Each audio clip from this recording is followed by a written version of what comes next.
So, good evening, all. Today we'll be starting our week 9 problem solving section.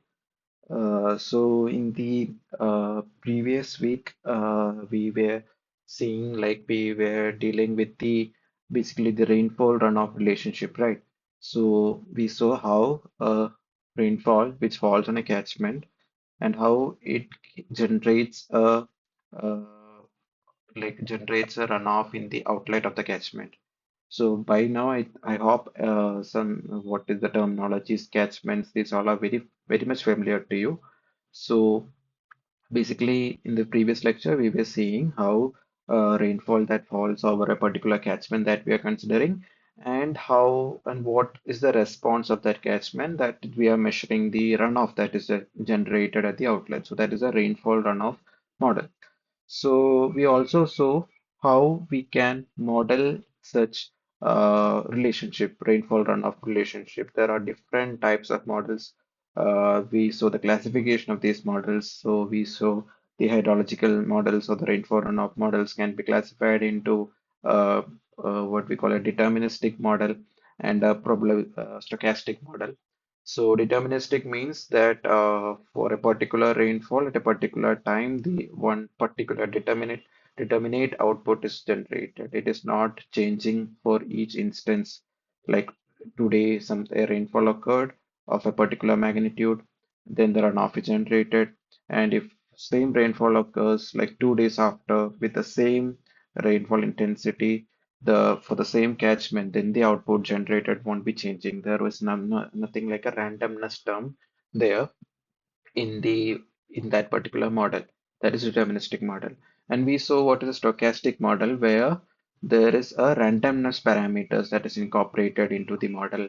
So there we saw how like for different instances, we are getting different values. So we didn't go in depth of stochastic models, so we were dealing with the deterministic models, right? And the deterministic model, we saw whether the spatial heterogeneity is considered or not.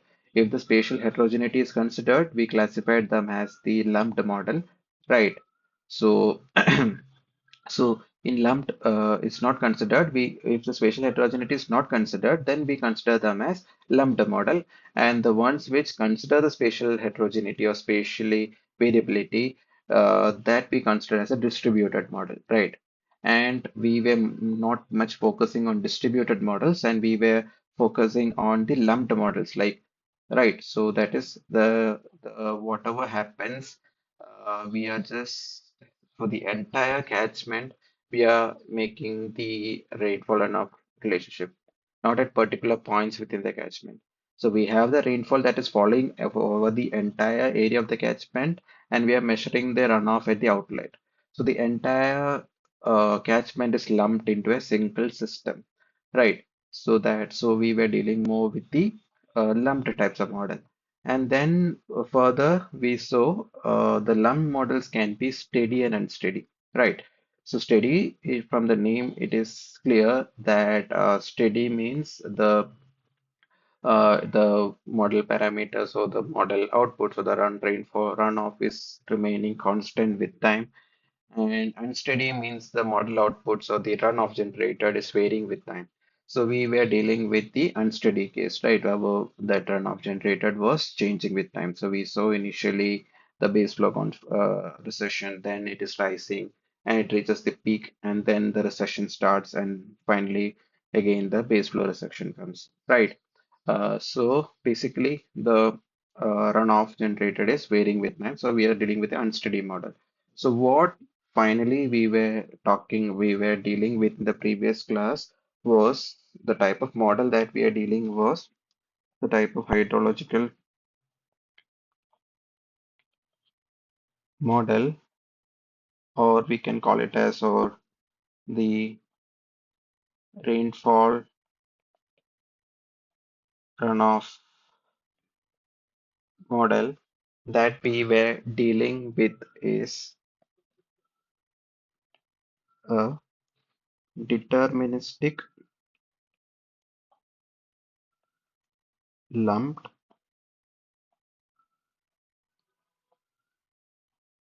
and steady model, right? So we were dealing with a deterministic lump and steady model in the previous class. And to simplify this model, we took an analogy. The hydrological system, we took an analogy as a linear system or a linear reservoir system, right? So hydrological system, we took it equivalent to a linear system.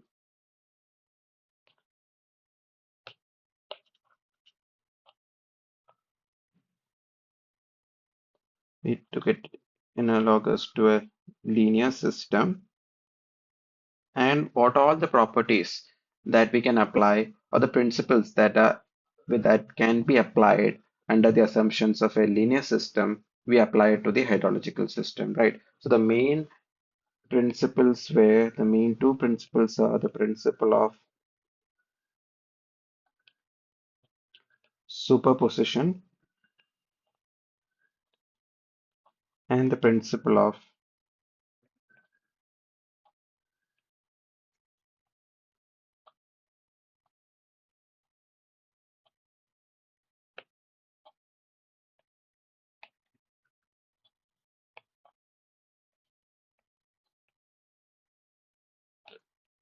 proportionality.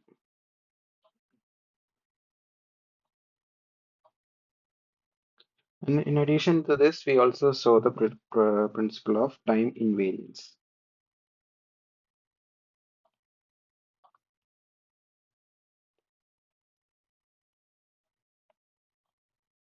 Right.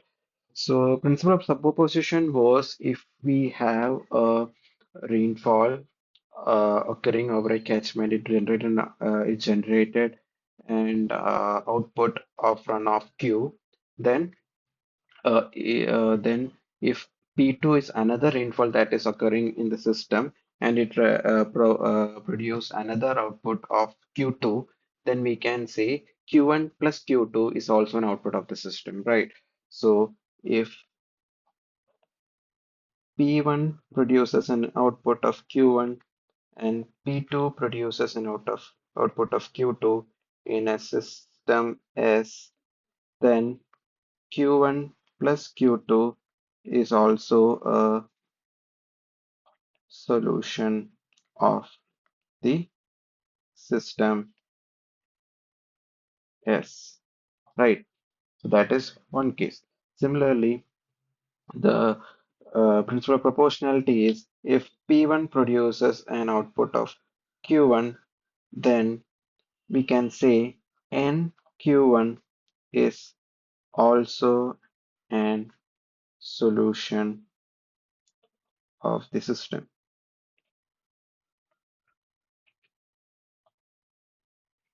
S, right? And the principle of time invariance is nothing but if you consider the the PQ relation or the rainfall runoff relation today, and if you see the same PQ relation tomorrow, that is if X number of rainfall is happening and Q uh, say Y is the output generated at a particular instance of time, the same amount of rainfall would be producing same amount of runoff in another day. So it is invariant with them. So that is the principle of time invariance. So these are the properties that can be applied to a linear system. So we make the assumption that our hydrological system is also a linear system, and we apply this property to our hydrological system, right? And we simplified our hydrological system as a rainfall runoff model as rainfall is the input to our system, and our system is nothing but a catchment.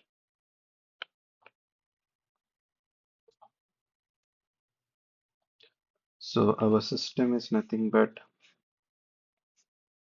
a catchment,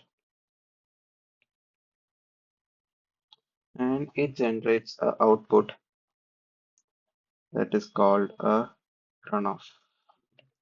So this is the rainfall runoff model, and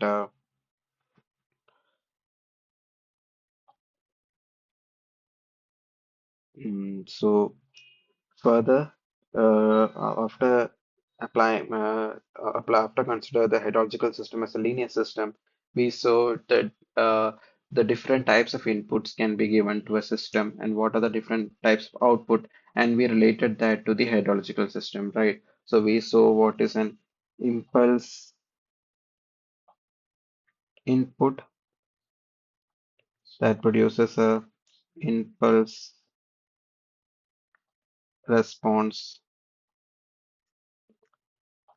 So this impulse response was nothing but a instantaneous unit hydrograph,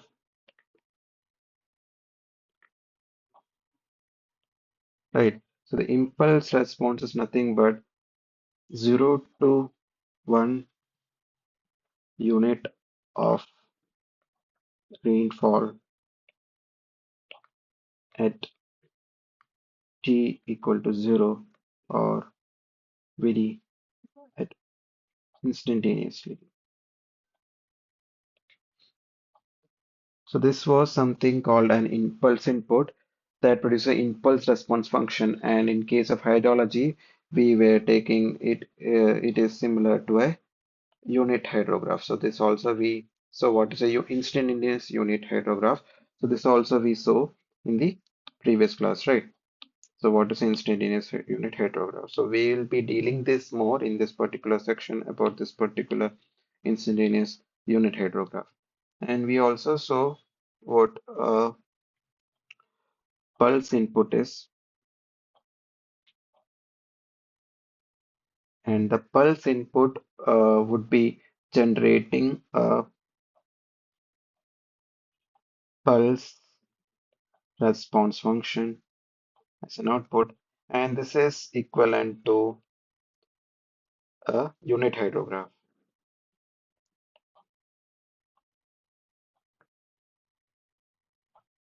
right? So this is basically nothing but we are applying a 1 unit rainfall in d duration. It produces a unit hydrograph of duration d.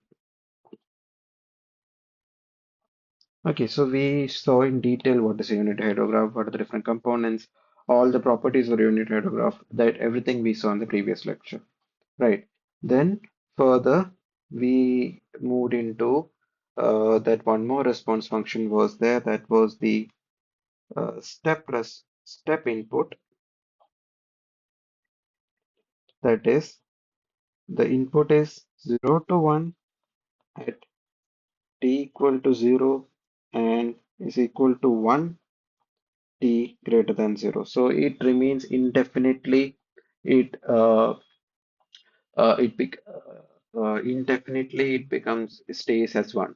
That is called a step input. A step it takes in the time t equal to 0, then it stays as 1 for indefinitely. So that's such inputs for a linear system produces a step response function. So equivalent to the step response function in our case in the hydrology, we have the Hess hydrograph. So it is nothing but we are applying a rainfall of unit intensity or unit depth for a duration d, and it stays indefinitely. So the intensity we are applying is, so the intensity of P is equal to 1 by d, right? Centimeter per hour. 1 by d centimeter per hour intensity rainfall is being applied indefinitely. Then the response that we get from the catchment, that is, or the runoff that is generated, the outlet of the catchment is follows a S hydrograph. So these are the important things that we saw in the previous class. And basically, in this particular lecture, we'll be focusing more on this particular thing, that is uh, instantaneous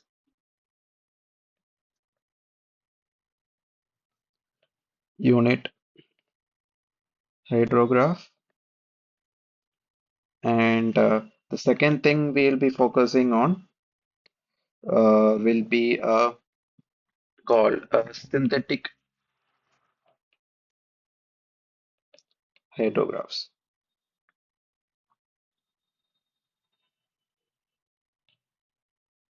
So these are the important topics that we'll be dealing in this particular section. So the topics in this particular class, we'll be more dealing with the continuing our discussion on hydrographs, and we'll be dealing with the instantaneous unit hydrograph and synthetic hydrographs. Right. So before that, now we can start the question. So before that, I will give a brief introduction of myself. I am Akhil. I am doing my PhD at IIT Delhi under the supervision of Professor Dhanya. I have completed my BTech from NIT Calicut in the year 2018. Then I have done my MTech Masters from IIT Guwahati in Water Resources Engineering and Management under the supervision of Professor Srija Pekat, and currently I'm enrolled in PhD in IIT Delhi from the year 2022. So those who have been following my problem solving section in the previous videos, it would be clear that what the pattern which I follow is that I'll be having some set of MCQ questions. That is six MCQ questions and six numerical answer type questions. The six MCQ questions will be like a revision for you. It will be like covering the all the theory concepts that should be clear that before we jump into the numerical type questions. So the through the questions we'll be recapping the theory that has been taken through in the previous week, that is week 9, and then after that, we'll start the numerical answer type questions that would be more focusing on practicing questions similar to the ones that have been solved in the lectures. And also, some of the questions uh, have been taken from standard hydrology textbooks like Applied Hydrology of Menti Chow. So it would be like a practice for you to how we can tackle similar questions, and also it will be helpful for your assignment and also in your final exam. So we can start with the MCQ questions. So the first question is, when using S hydrograph, when we are using S hydrograph, what is X hydrograph? You already know, right? So it is basically a step response function, right? So if we give a step input, the response that is generated is a S hydrograph. Or in the hydrological term, if we give a rainfall of 1 by D intensity, centimeter per hour intensity, indefinitely for a catchment, the output generated would be, or the output generated, or the runoff at the outlet would follow a S scattered S shape. So that is called the S hydrograph. So when using S hydrograph method to derive a T-hour unit hydrograph, so we previously we saw unit hydrograph, right? So the unit hydrograph, it is something realistic, right? So we if 1 centimeter of rainfall happens for a 2 hour duration, what is the response? That is possible, right? 1 centimeter of rainfall can happen for a 2 hour duration or a n-hour duration. But the S hydrograph definition, if you see, it is something not realistic, right? It is something like a tool that can be used, right? So we won't be indefinitely getting a rainfall of some intense particular one by the intensity for a infinite time. So it is something like theoretical, more like a theoretical concept. So why such a theoretical concept is introduced is because it can be used as a tool to derive something. Right, so S hydrograph basically is a tool to derive something. So here we'll be seeing how we can use S hydrograph as a tool to derive some important things that we require. So when we are using a S hydrograph method, so we are using S hydrograph method for a T-hour unit hydrograph. So T is the duration of a unit hydrograph, that is 1 centimeter rainfall happening in T hours. What's the response? From an existing d-hour unit hydrograph. So basically, we have a d-hour unit hydrograph with us. We have to generate a t-hour unit hydrograph with us. How is the correct magnitude achieved after subtracting the offset of the curve SB minus SA? So this is something related to the Hess hydrograph method. So first we can have a quick recap of the S hydrograph method that has been taken in the previous lecture.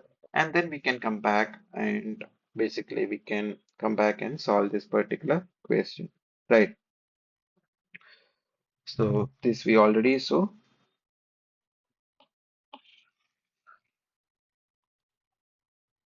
Move this down. Okay, so can use this space also. So we can see what is an S hydrograph method. So basically what we are dealing with is we have a D, so it's better to take the space. So a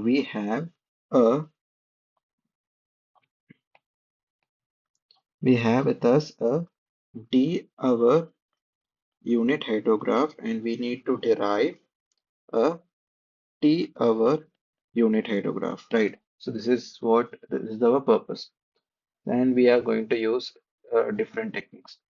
So to do this, we have multiple techniques. The first technique is the principle of applying the principle of superposition and proportionality.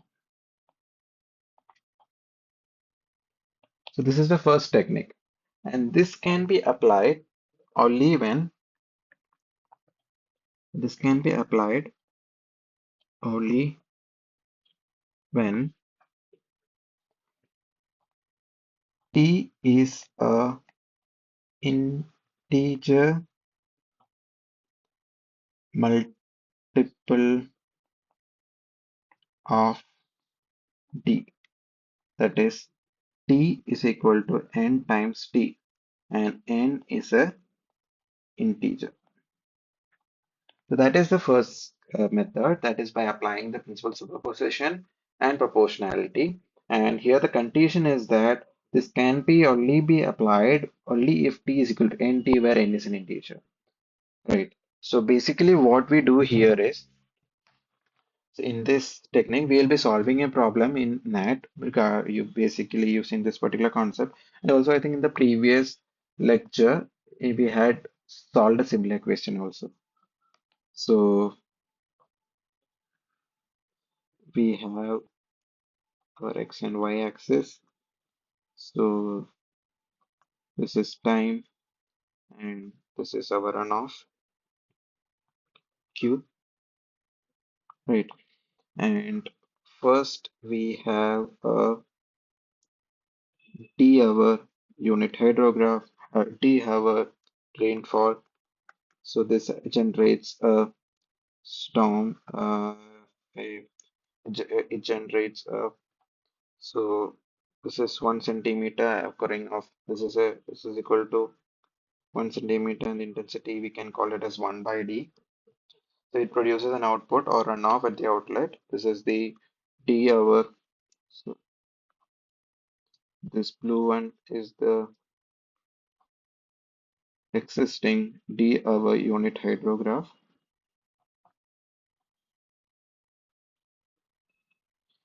And say we superimpose twice. Say, for example, say n is equal to 3. We need to generate t is equal to 3 times d. So take an example, we are applying 3 responses one after the other, lagging by the d duration. So this will be also d and this will be also d. Right. So what we'll be doing, we will be getting the response of this,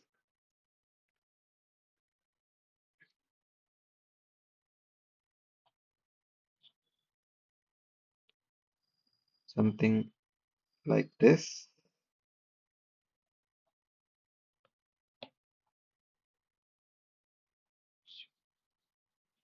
and we'll be getting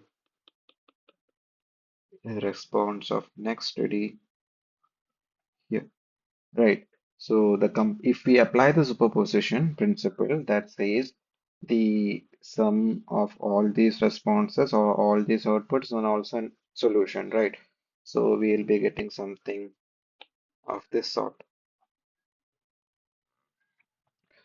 So this is the combined effect, right? So this green is would be a direct runoff hydrograph. This is not a unit hydrograph because the it is not unity, right? The rainfall depth is 3 centimeter now.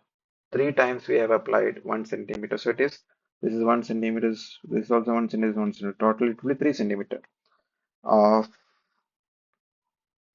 uh,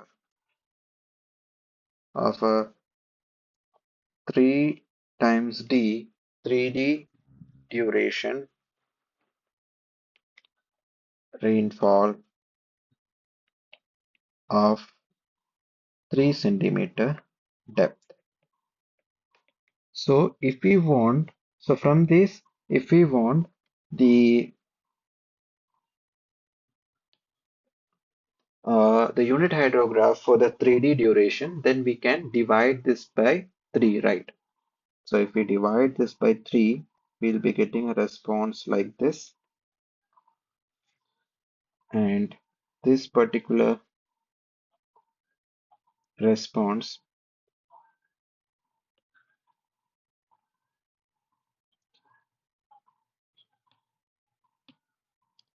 is the unit hydrograph of 3D duration or 3D hour unit hydrograph, right? So this is how we use the principle of here we applied some principle of superposition, and here we are applying the principle of proportionality, right? So that is how we apply the principle of superposition and the principle of proportionality to derive a T-hour unit hydrograph that is integral multiple of the existing D-hour unit hydrograph, right? So the next technique, so now it would be clear. Uh, so one thing would be clear. The first principle we are having a condition with us, right? We can apply this only when we have what we say we have t is equal to an integral multiple of t. What happens if it is not an integral multiple? In such cases, what we do is we go for the S-curve technique. Right, so that is the second method that has been asked in the question also. The second method is the uh, S hydrograph method.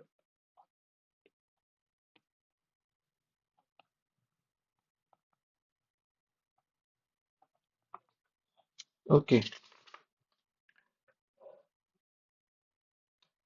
so basically what we'll be doing is that we are given with a unit hydrograph, right? So from that we'll be making the S hydrograph of that. So we are given with a unit hydrograph of t duration. For example, the given duration is d hours, right? So what we can do, we can create the S curve of that. To create the S curve of that, what we'll be doing is we'll be applying an indefinitely an input, that is indefinitely it continues. It won't be stopping here. So indefinitely it is continuing.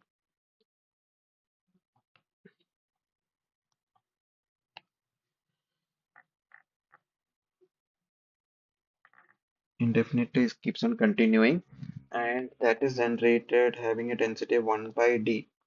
Density is 1 by d, and we are superimposing that like d duration unit hydrographs, and we are getting the response, right? So now by superimposing, we will be getting a response something like this. So this is an S curve. So we will call this as SA. So next thing is we lag this SA by T hours. So T is the what we say T is the uh, so T is the duration of uh, the hydrograph that we require, that we need to derive from this T hour, right? So we lag this by T hours.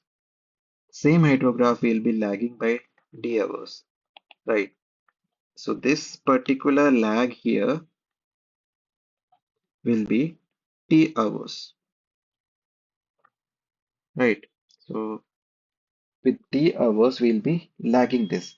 So once we lag this, so this is the lag time, and we'll be getting another hydrograph S curve, which looks something like this, right?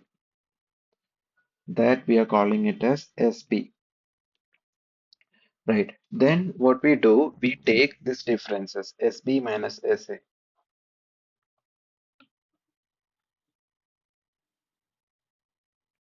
SB minus SA.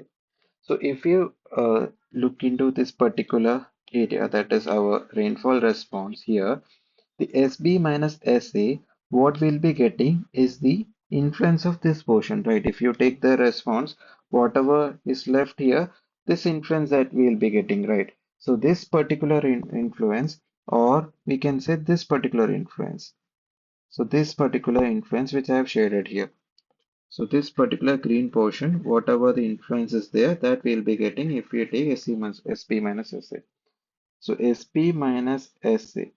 So this influence is nothing but this duration is nothing but T is the duration, and the depth will be intensity into time, that is T by D, right?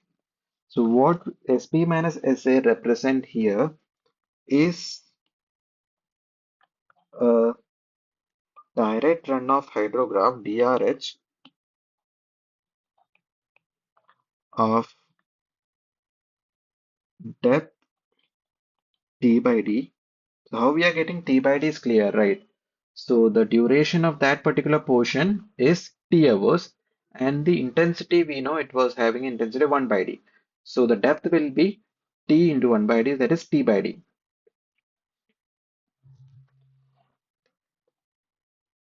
of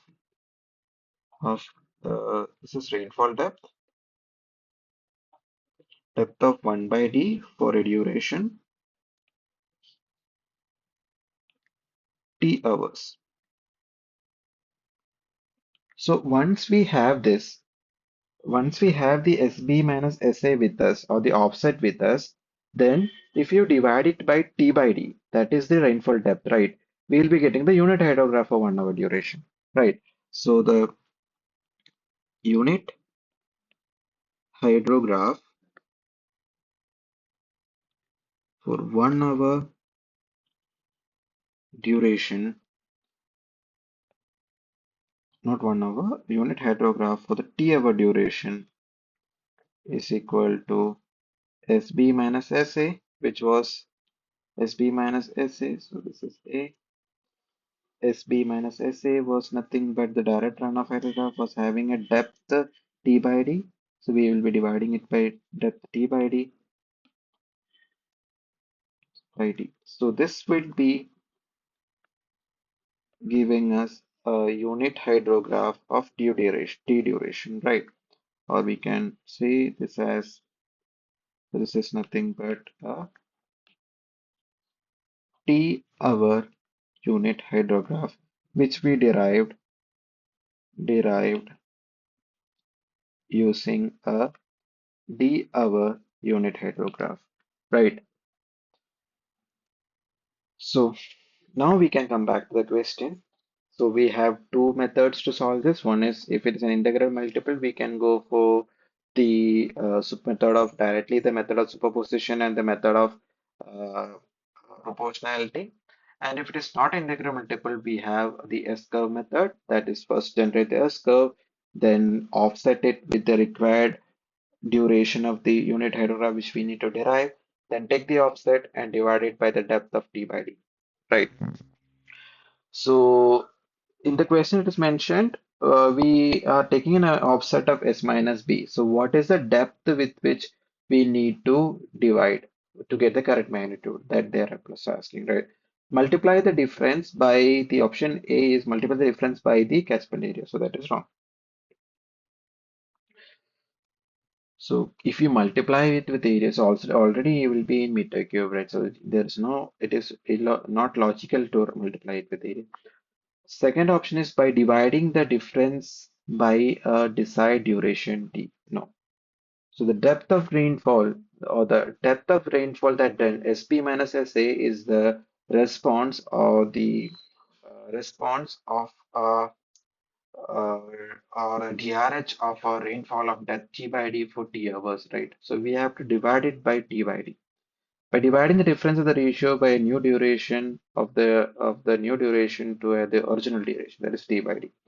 So that is the correct answer. So, and fourth option is by multiplying differences in the equivalence. That is also wrong. The correct option is dividing the differences between the ratio or new ratio to the original ratio. So you don't need to by heart this. This is if you just remember this particular image, it would be clear from this because what we did is we generated the SA. We have a unit hydrograph. You know how to generate an SA. We lagged it by T duration and then we took the reference. So from that reference, if you see the input, the difference we will be getting this particular green portion which I shaded. So this green portion is nothing but a T hour rainfall happening of depth T by D, right? So intensity is 1 by D. If you multiply it with time, that is T by D.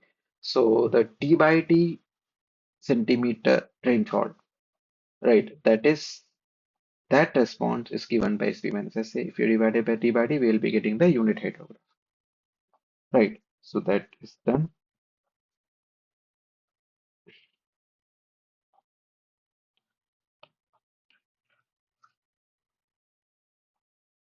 Okay. So we can move on to the second question. What fundamental conditions defines an instantaneous unit hydrograph? So we already saw what is instantaneous unit hydrograph in the previous lecture also. And I have already introduced to you what is an instantaneous unit hydrograph and we will be dealing with about this in detail in this particular section. Why we define something called the instantaneous unit hydrograph, right? So we can see a few theory of this. So before going to the theory, let me point out why we need a instantaneous. The reason why we have the unit hydrograph with us, right? Why we need to go for a instantaneous unit hydrograph? So next question is related to the instantaneous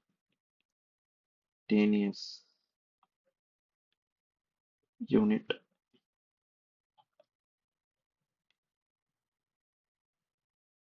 hydrograph,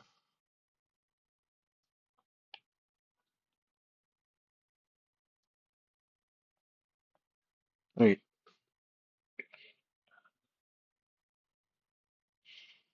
So to explain this, why we need is that so the issue is for example we saw in the previous question, right?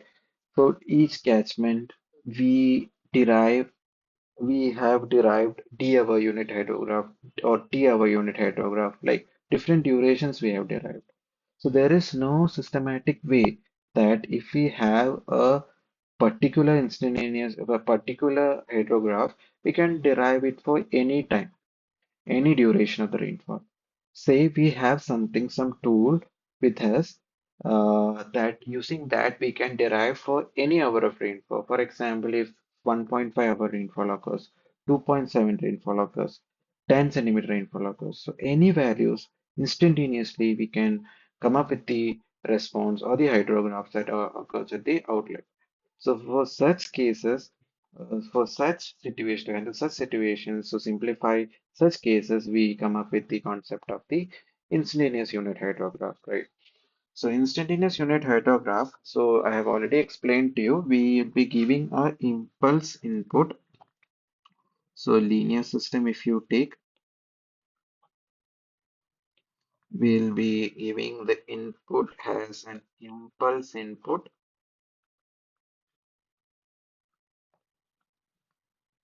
to the system that output produces an output that is the impulse response function. So in hydrology system,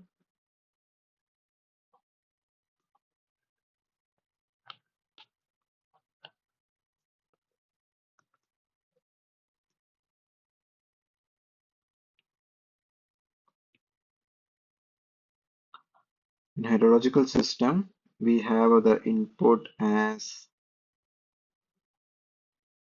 1 centimeter of rainfall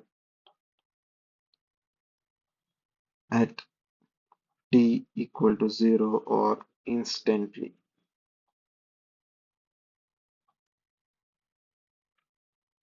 Instantaneous, spontaneously 1 centimeter of rainfall, we are giving input to the system that is our catchment. So this will generate something called a instantaneous unit hydrograph. And this is also called a impulse response function. So if I graphically I could show, so we have impulse inputs. Impulse input we can show it is 0, and we are giving a 1 centimeter input instantaneously within the duration. So if I have the duration t is very small, or it is very approximately equal to 0. So this will produce a response, right? So for example, before we go with this, we can take the case. For example, we take a case of a say D1. This is the D1 hour unit hydrograph, and it will be having a response like this. Say another case, this is the D2 hour unit hydrograph, which D2 hour rainfall, which will produce a unit hydrograph, something like this. And we have another case of, say, this is a D3 hour uh, hydro rainfall. This will produce a. So what we can observe is that the with the duration increases, the peaks decrease with duration increase. That is one point, and time to peak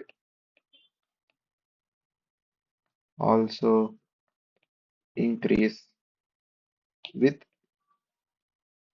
duration increase. That is, if the peak intensity is decreasing and also the time taken to reach the peak or the peak is delayed. So these are, so take a case where we are reducing the time and we are making it is very reducing the duration and making it very small. So such response is called the instantaneous rainfall, instantaneous unit hydrograph, right? So we are subjecting the catchment to a rainfall of 1 centimeter instantaneously. So,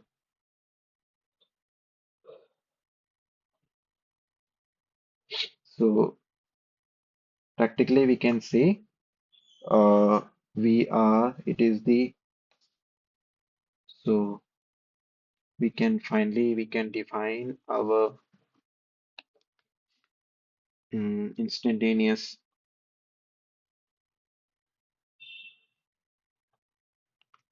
unit hydrograph uh,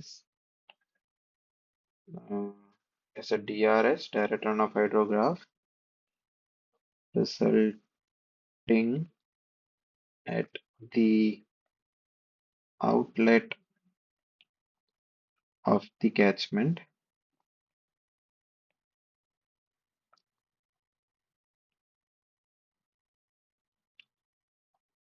when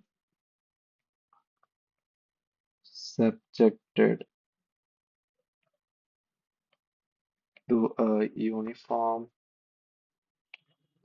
effective rainfall of 1 centimeter instantaneously. Right. So this is the uh, definition of a instantaneous unit hydrogram. Right.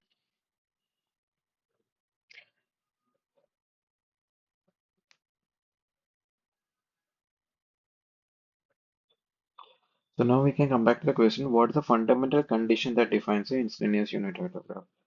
The direct runoff hydrograph resulting from a continuous effective rainfall of infinite duration? No, that is a S curve, right? First answer is wrong. A direct runoff hydrograph resulting from one unit of effective rainfall applied to a drainage area with uniformly in zero time. So that is the right option, right? So instantaneously we are applying t equal to 0 itself, we are applying the 1 centimeter rainfall uniformly over the catchment. Third is a theoretical hydrograph when the base is equivalent to the time of concentration. Wrong. A hydrograph derived exclusively for fractional duration of original unit hydrograph. Wrong. So that is the fundamental condition for a instantaneous unit hydrograph. This is a direct runoff hydrograph resulting from one unit of effective rainfall applied on a drainage area uniformly at instantaneous time or t equal to 0 or to 0 time. Okay. So the concept of this is clear. Now we can move on to the third question. That is, how does Nash's conceptual model represent a watershed for the purpose of deriving a instantaneous unit hydrograph? So we saw what is a instantaneous unit hydrograph. Now we need different techniques to derive this instantaneous unit hydrograph for the particular catchment. Once we have the instantaneous hydrograph with us, we can derive the unit hydrograph, the response for any duration. So one such method that we'll be using is the Nash conceptual model. So what is a Nash conceptual model? Related to that, the question is. So we can see what is a Nash model.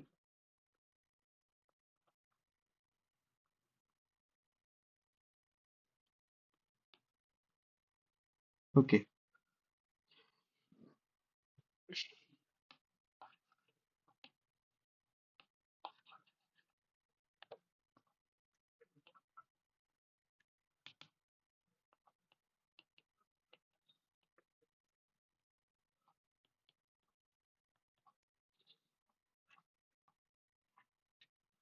Okay.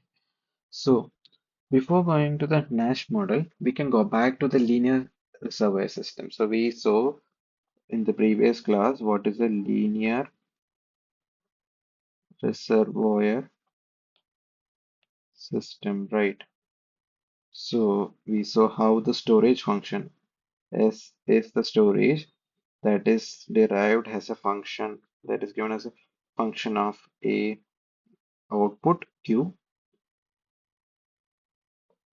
plus a2 derivatives of the output Q by Qt plus a3 Q square Q by d square Q by dt square. These are the derivatives of output up to a raised to n d n minus 1 Q by dt raised to n minus 1 plus B1 into input plus B2 into di by derivative of input plus B3 into d square I by dt square and so on up to Bm into dmi by dt raised to n. Right. So this is nothing but we are expressing the or the source storage as a function of the input, output, and its derivatives. So this is the linear system model that we saw in the previous class, right? So if we this is a linear system model. If we so this is nothing but a linear system model. Now we'll come back to the linear reservoir system. Here what we say is A1 is equal to K and all other coefficients are zeros. So then what we'll be getting, so this is the condition for the linear reservoir system. So then what we'll be getting is S is a constant into Q output. So this is the equation for the storage term for the linear reservoir system. Right, so this linear reservoir system is one whose storage is directly proportional to the outlet. So S is nothing but the storage, Q is the outflow, and K we call it as storage constant. So this is the linear reservoir system. So what Nash in the now come back to the Nash model. What we do, what we assume here is that we assume watershed is represented by a series of n identical linear reservoirs. So what Nash model says is that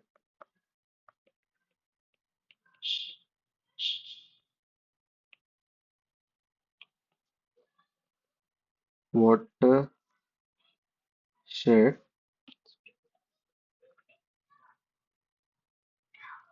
is represented by a series of n identical reservoirs. So n identical reservoirs, connected reservoirs, that is how we represent a watershed. A watershed from inlets to the outlet, we represent it using the connected series of linear reservoirs, right? And what we'll be doing is that so we have one reservoir here, so it will be having some output.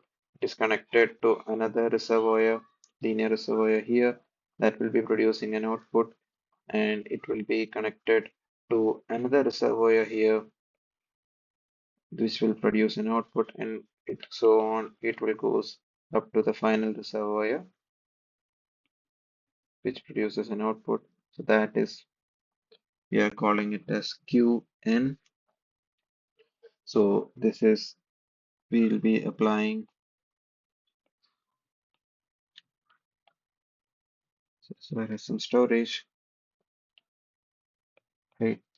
So each term, this is Q1, this we are applying to Q2. Finally, this will be Qn minus 1, right? So here, the input that we'll be giving is an impulse input because we are dealing with instantaneous unit hydrographs, right? So in this case, so this is the representation of the n-connected linear systems, and we have our continuity equation. So this is very much clear to you now.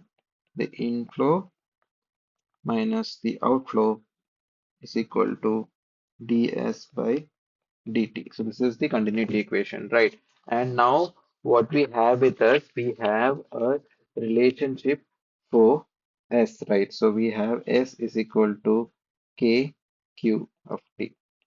So we can substitute that here. So what we'll be getting is something of this format. K by after simplification, we'll be getting KQ of T by dt is equal to 1 by K. K is nothing but the storage constant. Q of T that is equal to 1 by K into I of T. Right, so this is what we'll be getting the solution of this particular uh, system of linear system model or the Nash model. So this is basically a first order linear differential equation, right?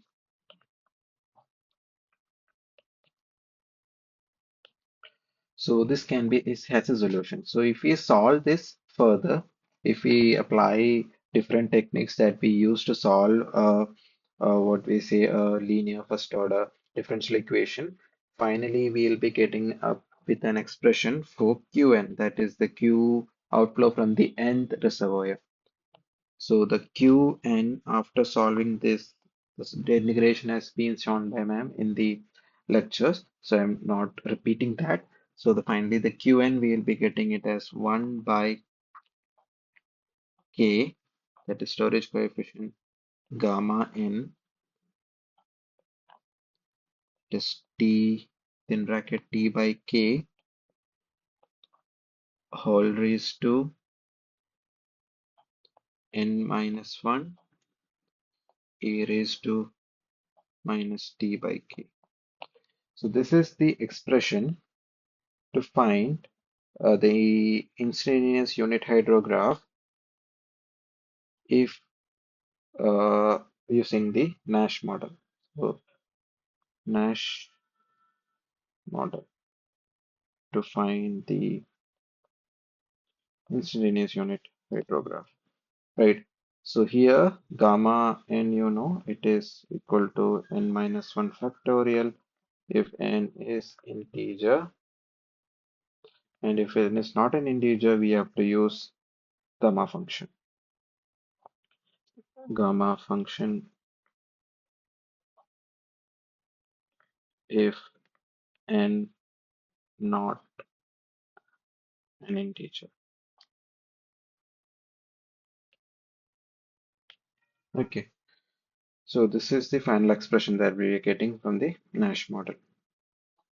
So we can go back to the question. That is, how does a Nash conceptual model represent watershed for the purpose of deriving instantaneous unit hydrograph? So now it is clear to you that is a single nonlinear reservoir with variable storage? No. As a network of parallelly connected routing flow to the outlet? No. A series of n identical linear reservoirs, each connected, each having the same storage constant K. So that is the right answer, right?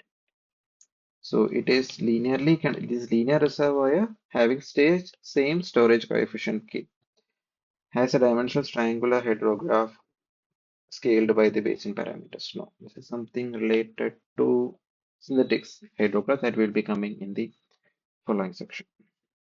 So that is clear, and we can go to the next question.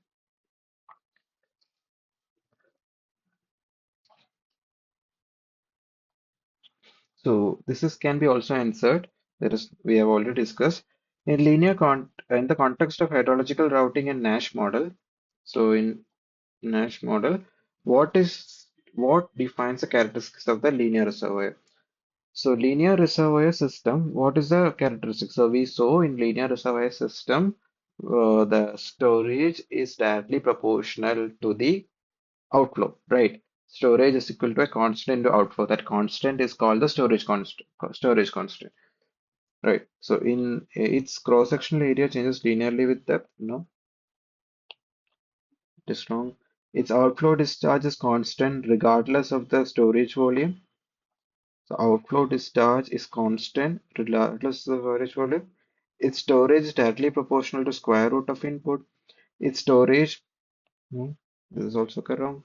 Its storage is directly proportional to its output. S is equal to K into U. So this is what we use to derive the expression, right? So that is the right answer. So basically, we have the storage is equal to a particular constant into Q. So we can move on to the fifth question. So when deriving a synthetic hydrograph, unit hydrograph, so this is something called a new concept, that is synthetic unit hydrograph using the Siders method. We have a method called Siders method. Under what condition does the standard basin lag TPR requires no further adjustment of the duration? So this is something very specific to the Siders method that is used to derive a synthetic unit hydrograph, right? So before that, I'll give you what is a synthetic unit hydrograph. So we are dealing with something called, we already saw what is a instantaneous unit hydrograph. What is a synthetic unit hydrograph? So synthetic, by the name suggests, it is nothing but we are creating it, we are synthesizing it, right? So basically,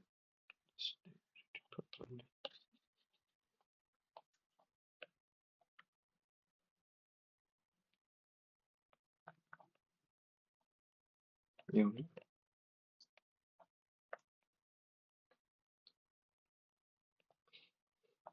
So basically, what this means is that we have a unit hydrograph for a particular, we can create a unit hydrograph for a particular catchment. If it is gauged, right, we need to measure the flow at the outlet. At the outlet point of the catchment or the watershed, we need to measure the outflow. From that only we can generate the hydrograph, right? So that catchment has to be gauged. We need to know the rainfall that is falling in the catchment. We need to measure the runoffs, which is applicable only to the gauged catchments. So there can be places where the gauging is not possible. There can be watersheds where the installation of these instruments are not possible. How we can get the unit hydrograph for that such catchments? There, what we'll be using is that with the help, we'll be using synthetic unit hydrograph.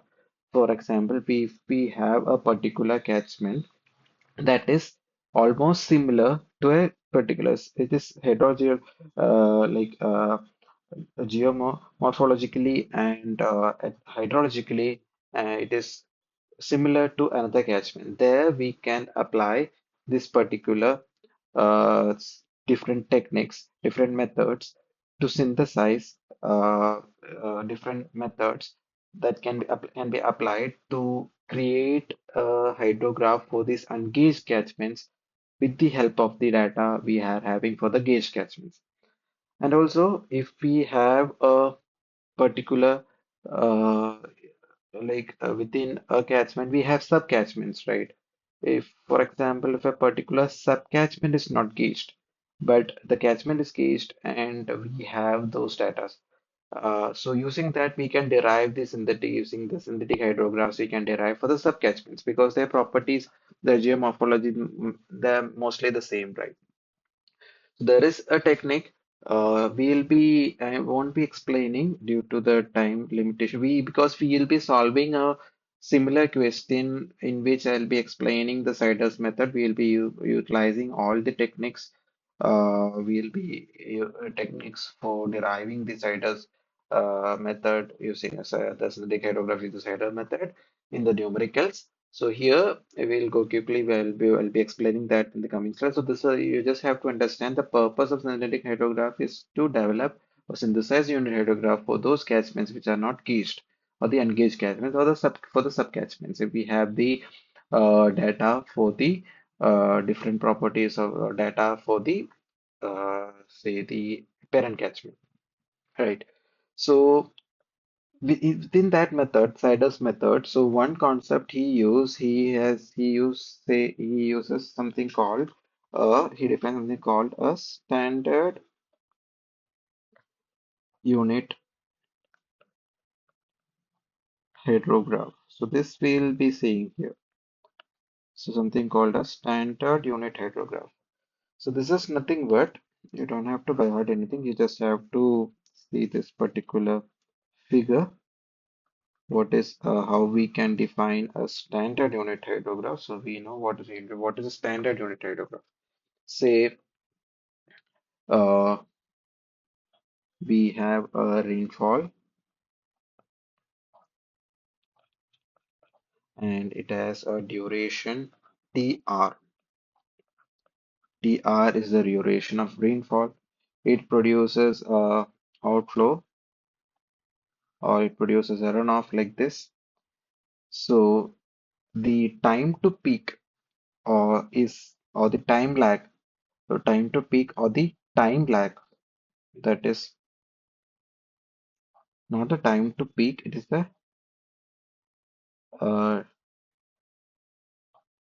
time lag to the peak, or we can say it is a lag time. That is the distance or the time from the uh, centroid of the hydrograph to the centroid of the hydrograph. This is the center till here. This we are calling it as TP. Because it is difficult to find the centroid of the hydrograph, so we will take it as the point where the peak occurs. So this is TP. So we have two things with us, TR, that is uh,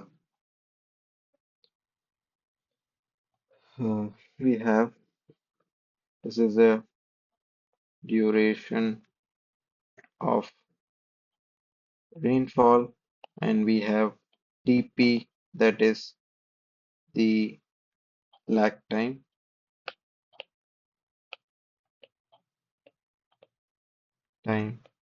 to peak. Right. So these two is something that is a different time characteristics of a unit hydrograph, right? So we define it as a standard unit hydrograph, standard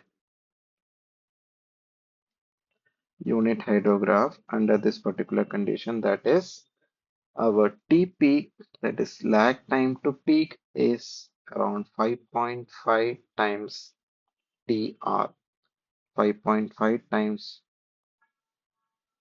uh, the duration of storm. For example, if you say a 1 hour storm occurs after 5.5 hours,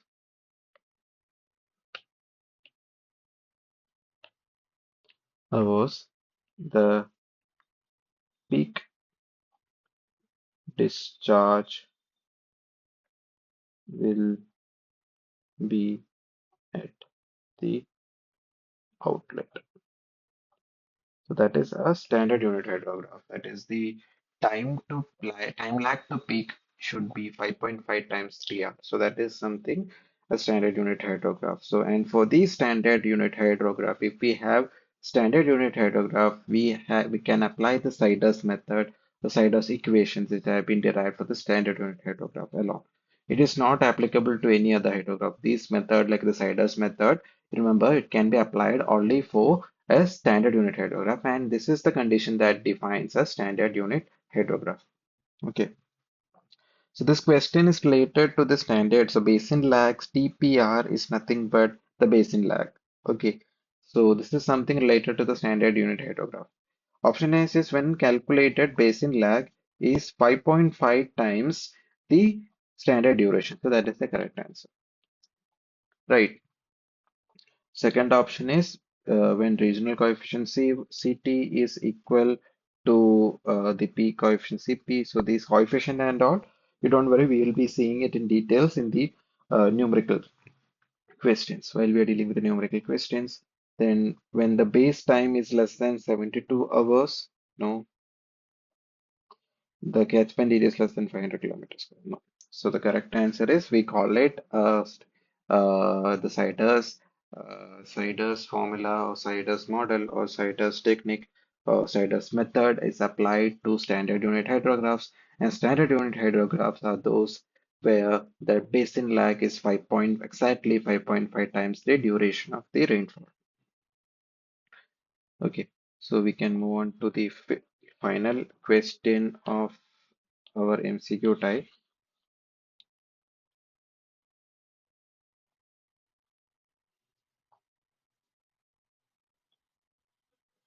Okay, we can have a read. Uh, to create a standard shape applicable to various SCS dimensionless unit hydrograph plots to plots two-dimensional ratios against each other. What are these ratios? So this question is related to SCS dimensionless unit hydrograph. So that is also a technique that is used to create synthetic hydrographs, right? So that is the name is this SCS method, that or the SCS dimensionless unit hydrograph. Okay, so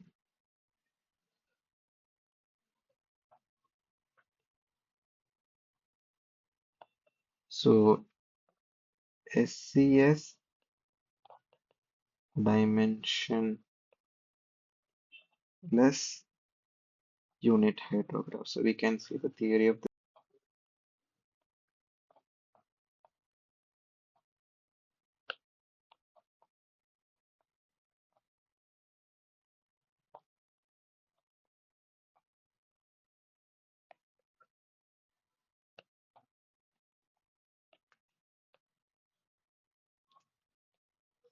Okay. So this is based on the emissions is using data for similar catchments. So if we have deriving,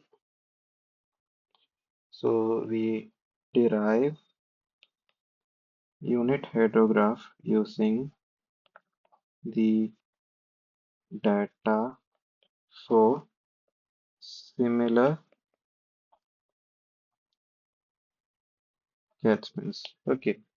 So discharge is expressed. So the two ratios, this dimensionless hydrograph, if I could plot this, something like this.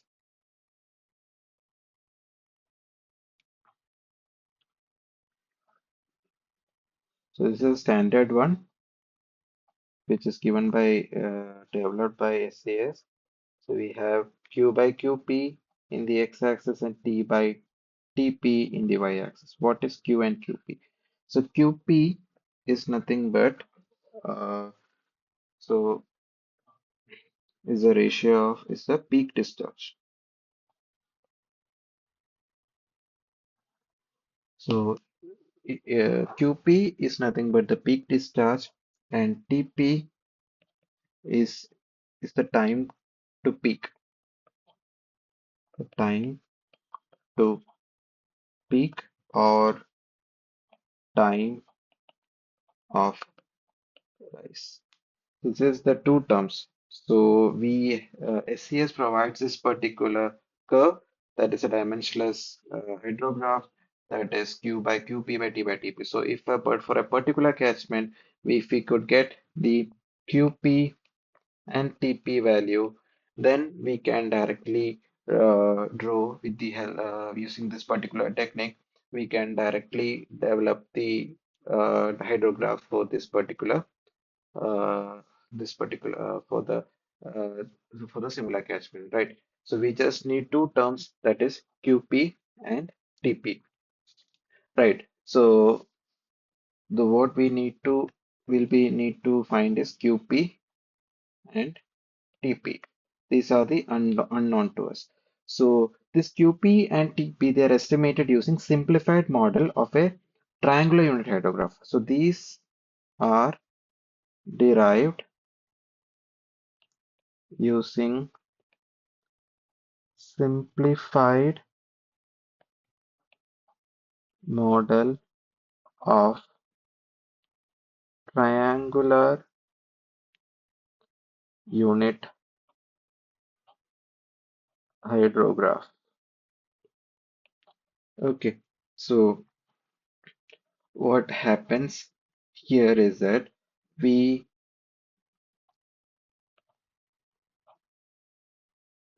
consider a triangular unit hydrograph with in this way. So TP, the time to peak for this triangular unit hydrograph, we can represent it here. So this is the time to peak, that is from the 0th point to where the peak occurs. So this is TP, and this entire is the base time base TB, right?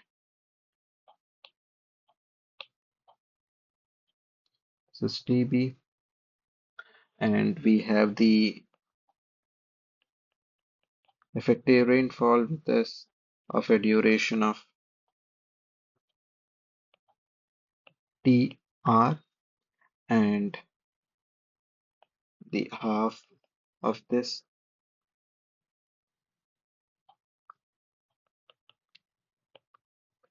till here. If we consider, so this is,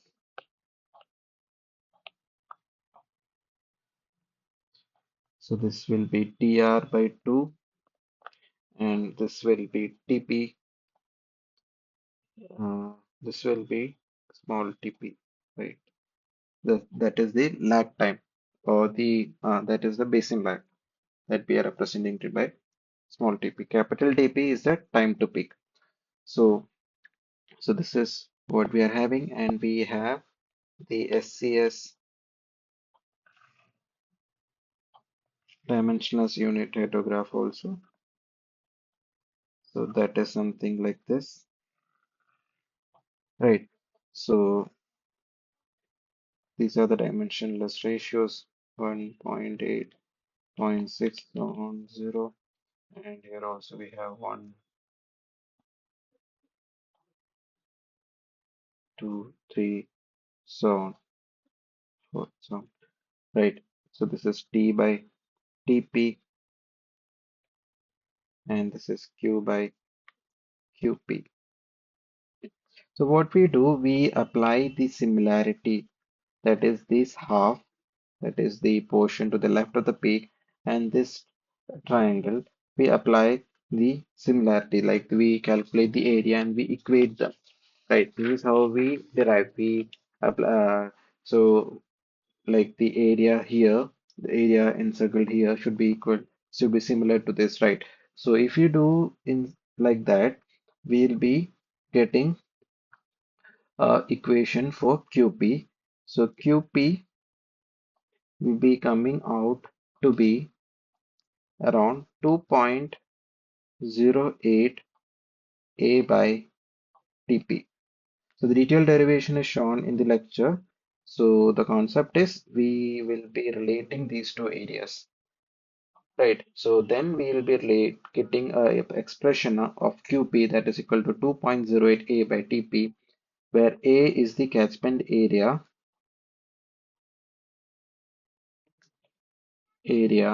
in kilometer square. Okay, so here still the unknown is TP, capital TP. So the capital TP from the above graph, it is equal to TR by 2 plus TP, right? It is TR by 2 plus TP, that is basin lag.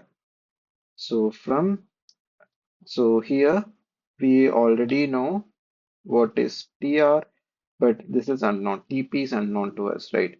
So the basin lag can be related to the time of concentration. The time of concentration is also clear to you, right? Time of concentration is the maximum time that is taken by the water from the farthest point to reach the outlet. So that is time of concentration. So in case in the hydrograph, how we represent this is, so if we have a hydrograph like this,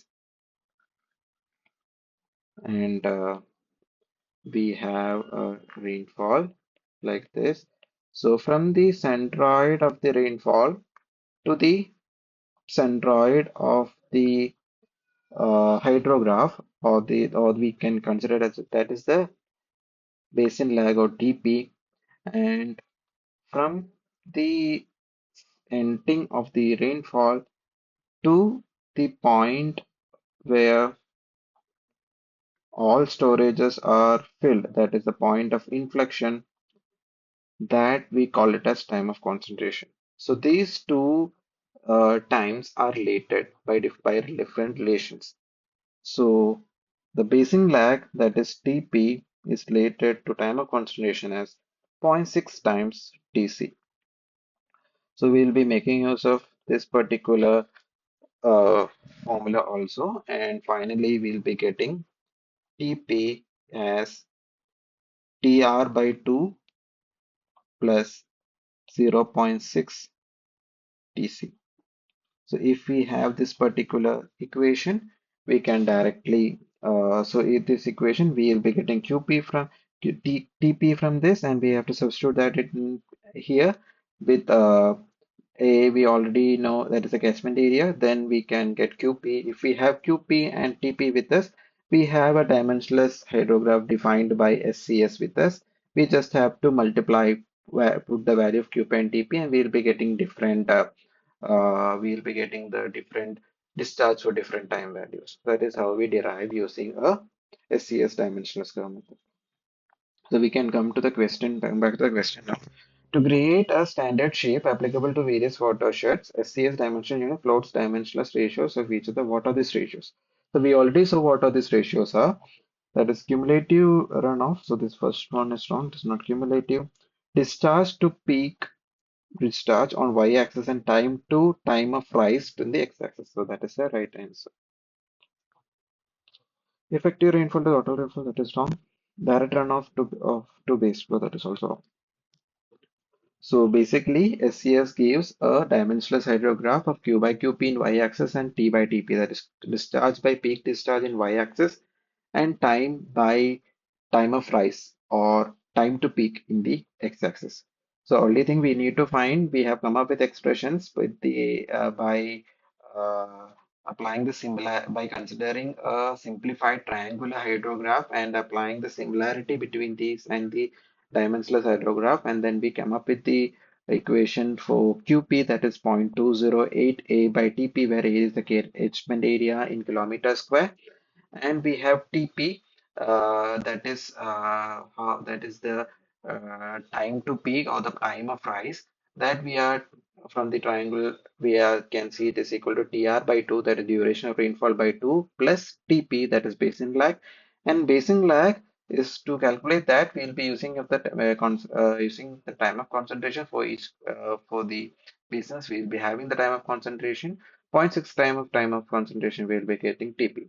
So if we have this TP with us, basin lag with us, we can find capital TP, that is the time of rise, and we can put in the equation of to get the QP. If we have QP and TP, we can multiply, use that, and with the help of the uh, dimensionless hydrograph of SCS, we can get the hydrograph for any uncaged catchments.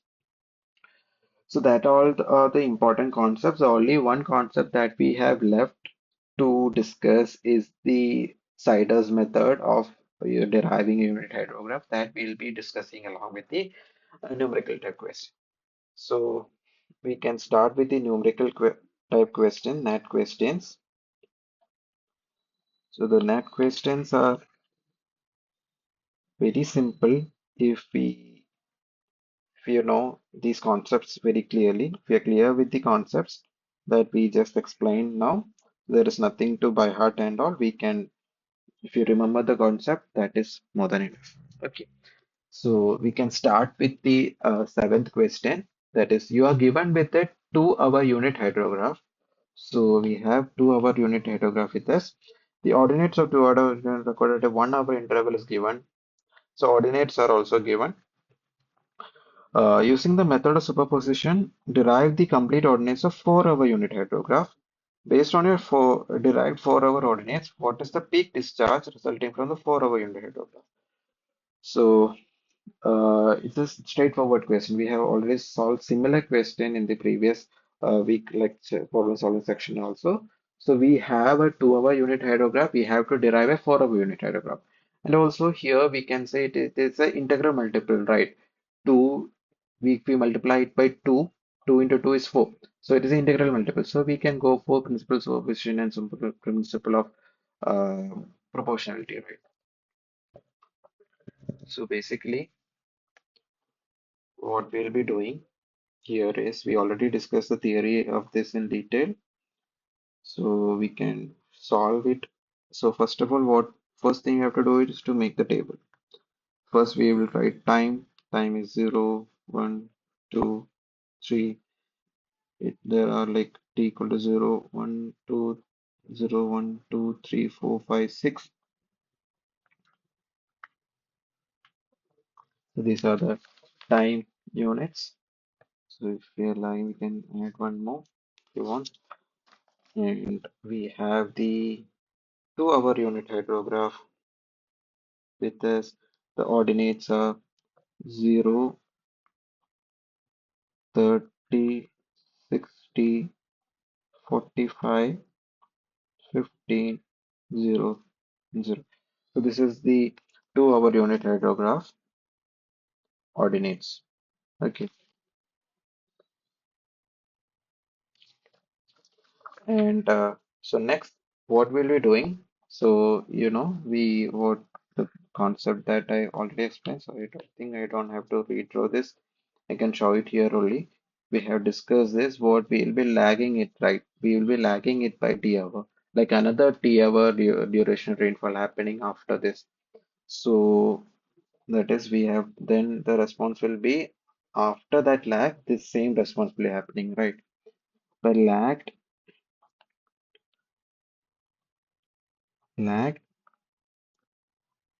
So 2 hour lag. So why? Because we have to lag it by 2 hour, right? Because it is the duration is 2 hours. 2 hour lagged, 2 hour unit height. So if we lag it by 2 hours, it will be starting from 2, 0, 30, 60, 45, 15, and 0. So here we can put it as zeros.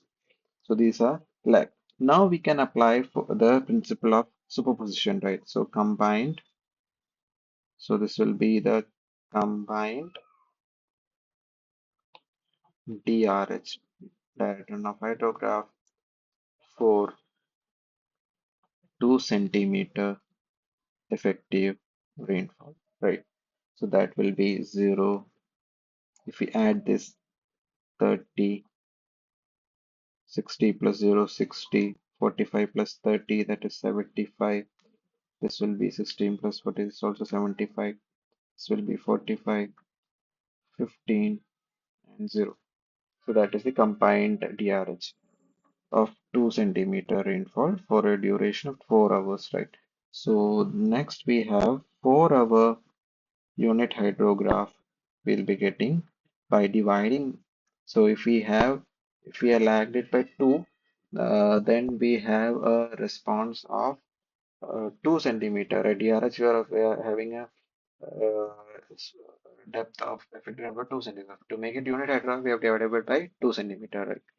We have to just divide this by 2, that is 0, 15, 30, 37.5, 37.5. This would be 45 by 2, 22.5, 7.5, 0. So this is the ordinate. This is the ordinate of the 4 hour unit hydrograph, which we derive from the 2 hour unit hydrograph, right? And the question they have asked us to find the peak discharge. So this peak discharge is equal to it's nothing. It happens at t equal to 3 and 4. So the peak discharge at t equal to 3 to 4 hours, that is equal to 37.5 meter cube per second. That is the answer. The answer is 7.5 meter cube per second. So this is very straightforward question, right? The only thing you have to remember here, you don't have to remember or memorize any steps. This particular graph, what we are doing is we are lagging it. We are saying that after the 2 hour, another 2 hour rainfall occurs. So it is combinedly, it is like a 4 hour rainfall, right? So 4 hour rainfall occurred of total depth we is of 2 centimeter now. Initially it was 1 centimeter plus 1 centimeter, total 2 centimeter rainfall. So that 2 centimeter we have to divide to get the 4 hour unit hydrograph. So that is the concept that we have used here. Okay, so we can go to the next question.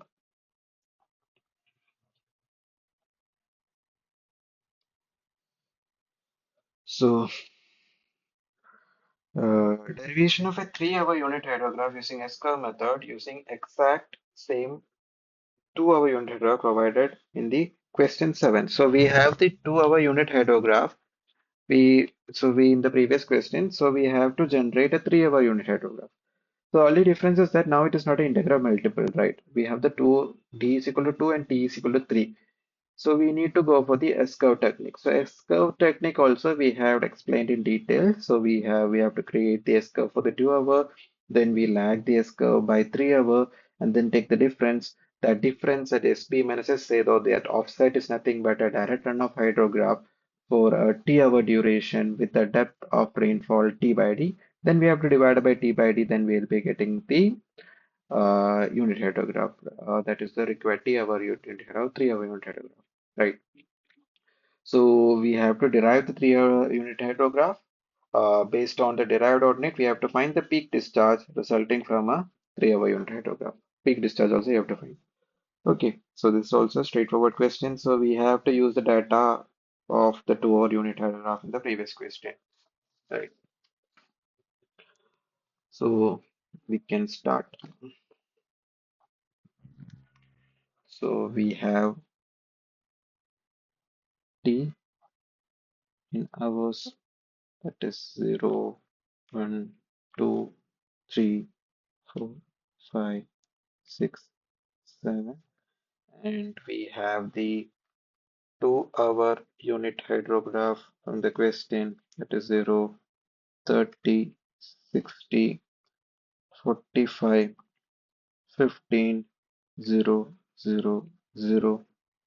And next is we need to create the S curve. So the technique that we studied in the previous lecture was we just have to lag it, right? Lag the by 2 hours indefinitely. Then when you add it, then the values will be getting into a uh, what we say it will reach an equilibrium, right? So that is was one technique. Another technique which we it was introduced by ma'am in the previous lecture was the S addition technique. So what we do, we create a table for S curve. We call it a S curve addition. That is S T minus 2. That is lagged by 2. And this is original S curve. Or we can say this is the S curve.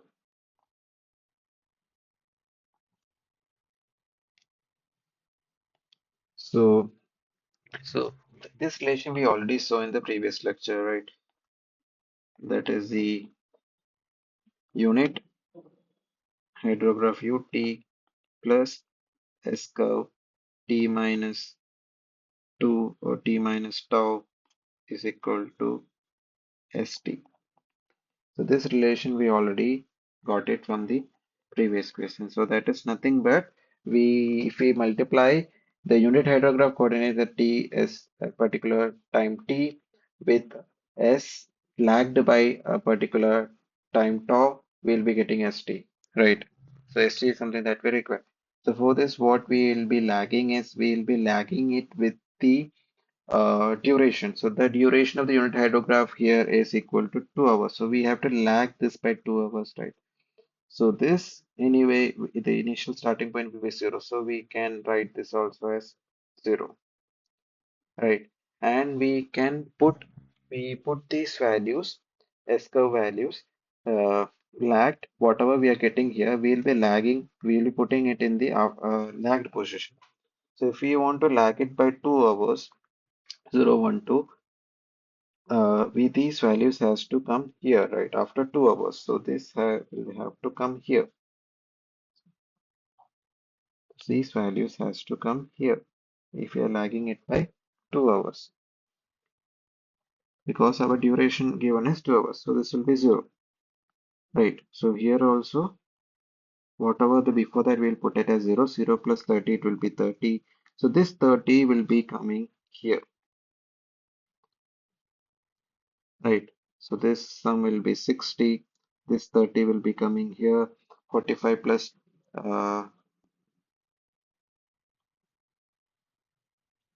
this will be 75, and the 75 will come here. 75 plus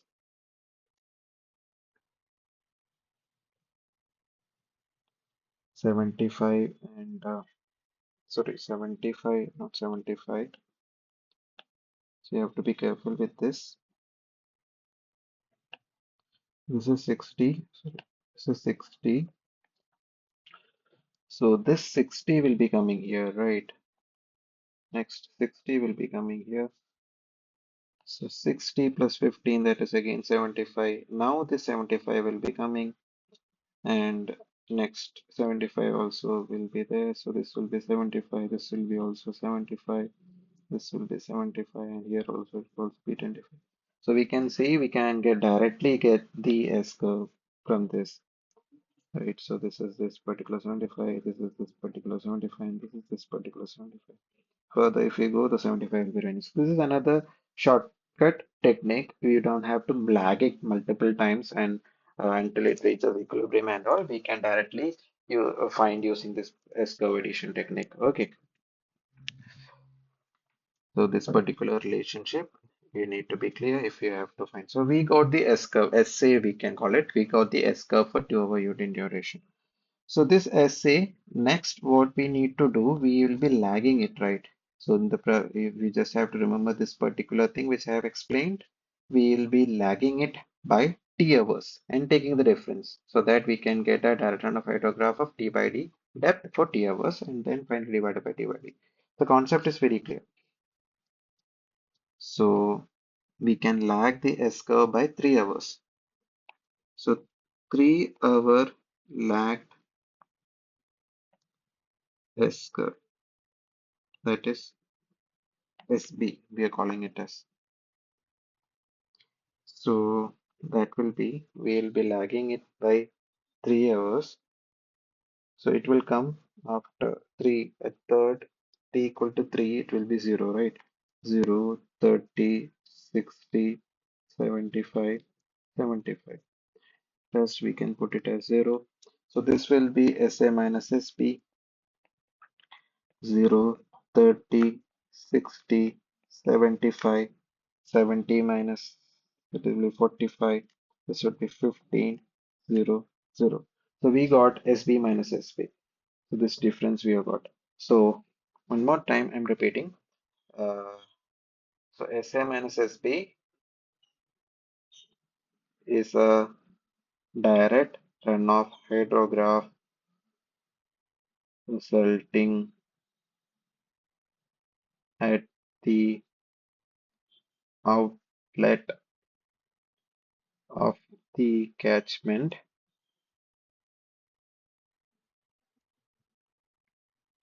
due to a storm of T hours of depth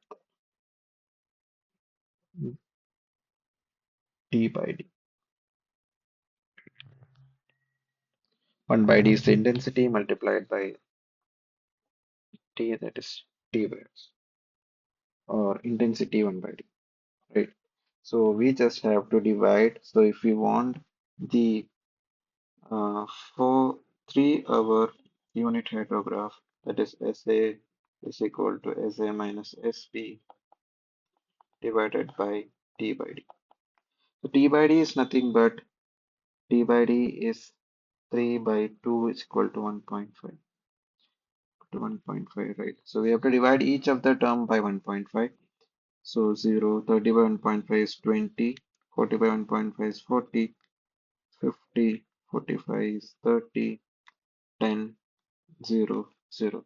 Right. This is how we, so whatever we are having here, this is the 3-hour unit hydrograph which we derived using the 1 hour, 2-hour unit hydrograph using the S curve technique.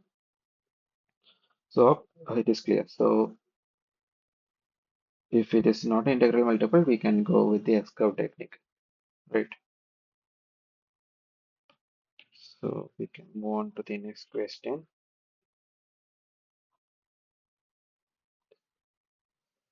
So a watershed has a total drainage area. So area of the drainage is given, that is equal to 300 kilometer square.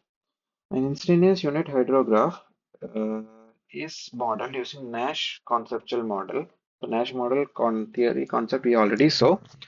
The model parameters derived uh, with the stream flow data indicates that the watersheds are identical to five identical linear reservoir cascades. So n is equal to 5, number of reservoirs to represent that catchment is equal to 5. The storage constant is given by as 4 hours, right? So the calculate the time to peak in hours, peak discharge resulting to the insertion due to the instantaneous unit hydrograph. TP we have to represent in hours, round off to nearest integer, and QP in two decimal places in meter cube per second. So we can write whatever is given. So we have to use Nash model, and we are given n is equal to 5, right? And k is equal to 4 hours, and k is equal to 4 hours. So these are the values given. We need to derive, we have to find what is TP and QP. So TP equal to question mark and QP is also equal to question mark. So the equation for TP, so this I think I forgot to mention while we were discussing the Nash model. We discussed the equation for QP, but the equation for TP we hadn't discussed the equation for TP. So similar to this, we have equation for TP. TP is given by n minus 1 into K. Okay, K is the storage constant, N is number of reservoirs required to represent the catchment. So we can directly use that formula to find TP. TP is equal to N minus 1 into K, that is 5 minus 1, and K is 4 hours, that is 4 into 4 equal to 16 hours. We got TP is direct, nothing we have to do substitution.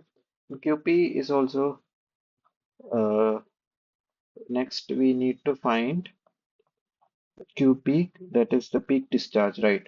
So we have the relation of QT is given as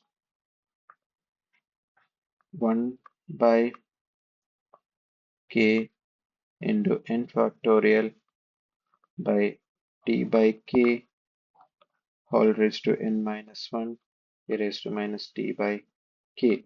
So this is the equation, right? So that is the equation that we derived for that we had discussed in the case of this cube here, right? So here one thing you need to remember, this particular Qn is the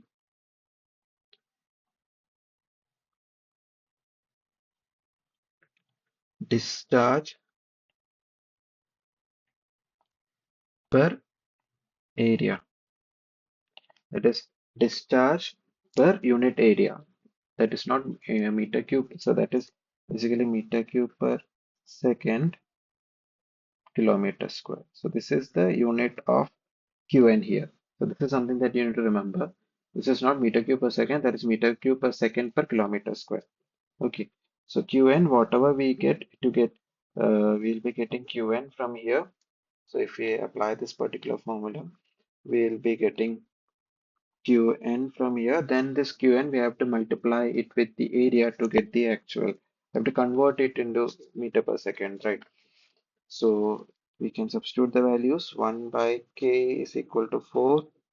N factorial is gamma of 4, that is 5 minus 1, that is 4 factorial into uh, t is nothing but tp, right? So it is tp, so qp, so we are finding the expression for qn at when we are finding it for qp is equal to mm, T will become TP, right? TP that is equal to 16 by 4 all raised to 4 e raised to minus 16 by 4. So if you solve this, we'll be getting it around 0.04884 per hour. This is the value of QP. So to convert QP into meter per second, so QP we can convert it like 0.004 0.04884 into catchment area, that is equal to 300 kilometer square. This kilometer square we have to convert it to meter square, and also uh, the so that will be 10 power 4, and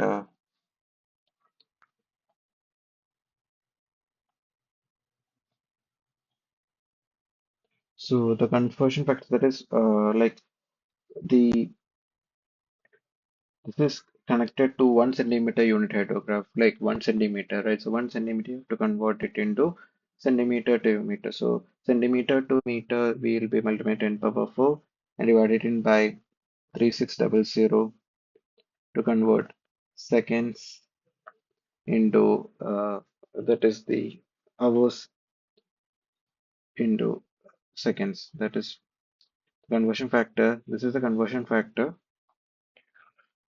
So if you have any confusion, this is nothing but this is the conversion factor for 1 centimeter depth over 1 kilometer square per hour into meter cube per second. Okay, this is the conversion factor. So once you do that, you will be getting it equal to 140.70 meter cube per second. So this conversion factor, we have used it multiple times. So this value around comes around 2.778. So either you can by heart this particular value, or otherwise if you remember, like we have to convert 1 centimeter depth over 1 kilometer square area into meter per hour. That is 1 centimeter kilometer square per hour. We need to convert to meter per second. So for that, if you do this conversion, we'll be getting 10 power raised 10 power raised 10 raised to 4 by 3600. Okay, so we can move on to the 10th question.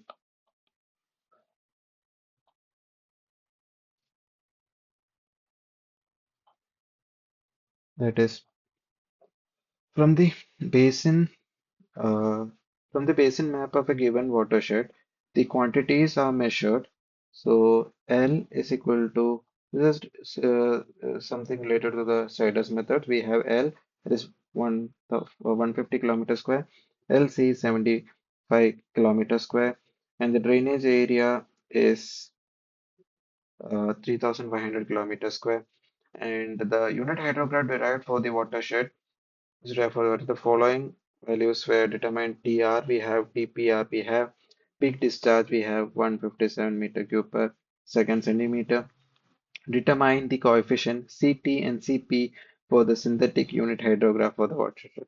This is basically uh, the how we use the Siders method. Like, so we have a catchment now with all these properties which are measured. So this is a catchment of a or a gauge catchment with us. So with this gauge catchment, we find two coefficients CT, CP. These are the coefficients that we use, and these coefficients we assume will be same for the ungauged station or the similar watershed also, right? So so basically we need to find expression to find CPCT. So basically we have a equation for TP. So I given an equation for TP. So if you know TP, we have an equation. TP is equal to 0.75 uh, CT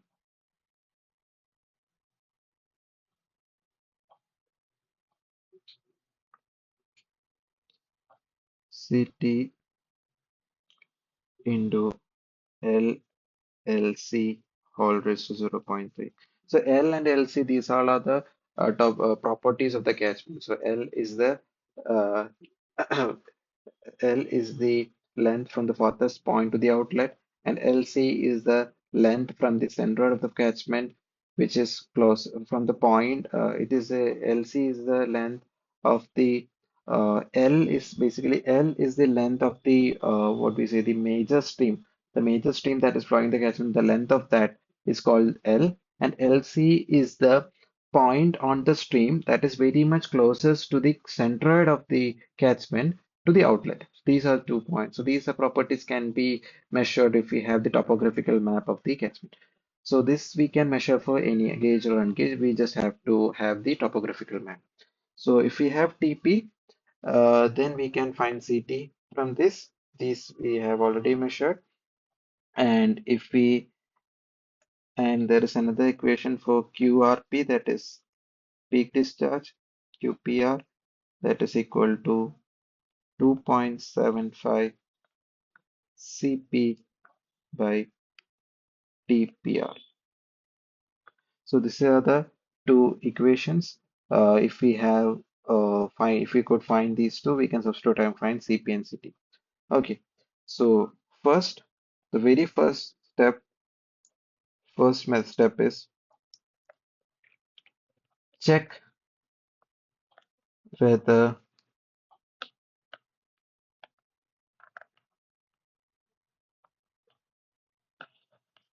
check whether the catchment has a standard unit hydrograph. So that we already saw what is standard unit hydrograph. That is TP, that is basin lag, is equal to 5.5 times TR. So here 5.5 times TR is equal to, so TR is the duration of the stream is 12 hours, right?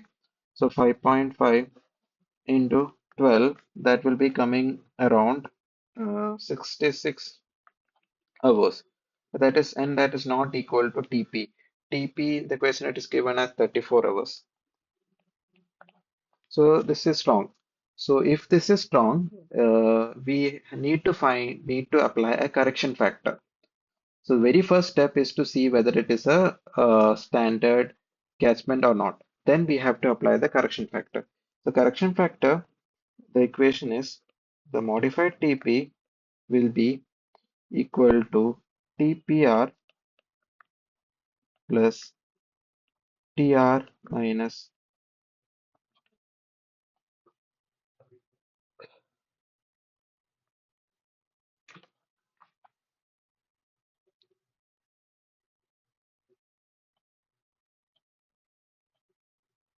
T capital R by 4. So TPR is 34 plus TR minus 12 by 4. So TR,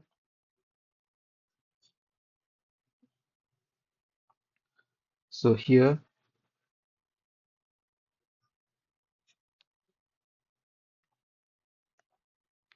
so on solving this, we will be getting,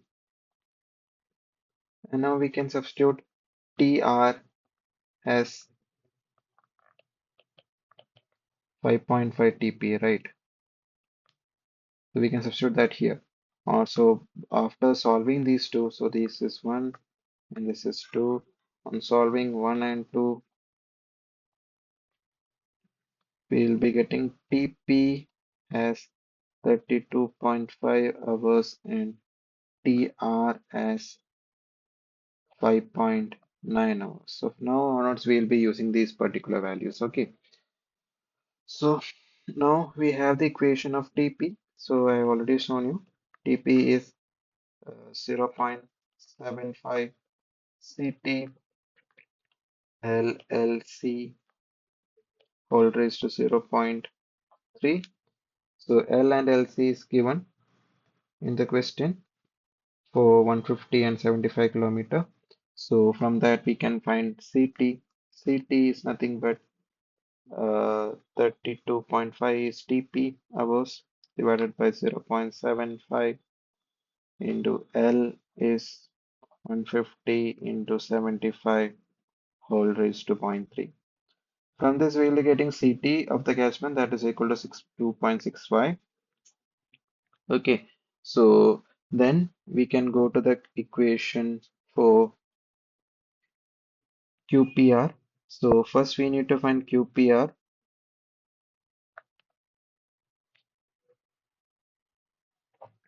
That is a peak discharge per unit area.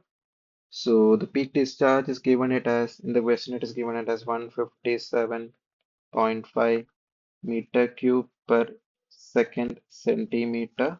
So I have to convert it into uh,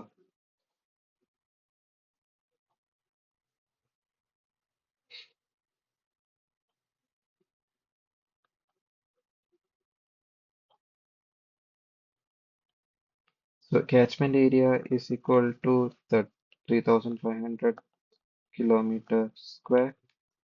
So if we could divide the QPR by this particular area, this is the y-axis, right? This is what we uh, how this is how we remove this particular centimeter, right?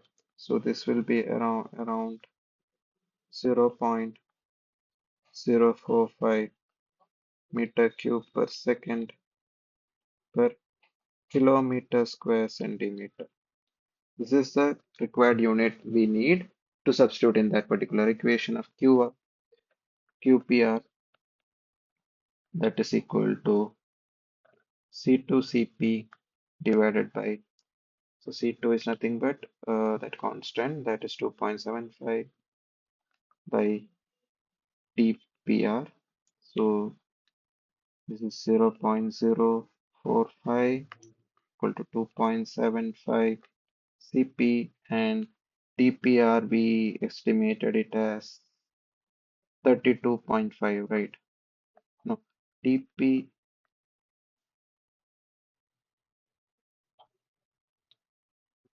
we estimated it as 32.5.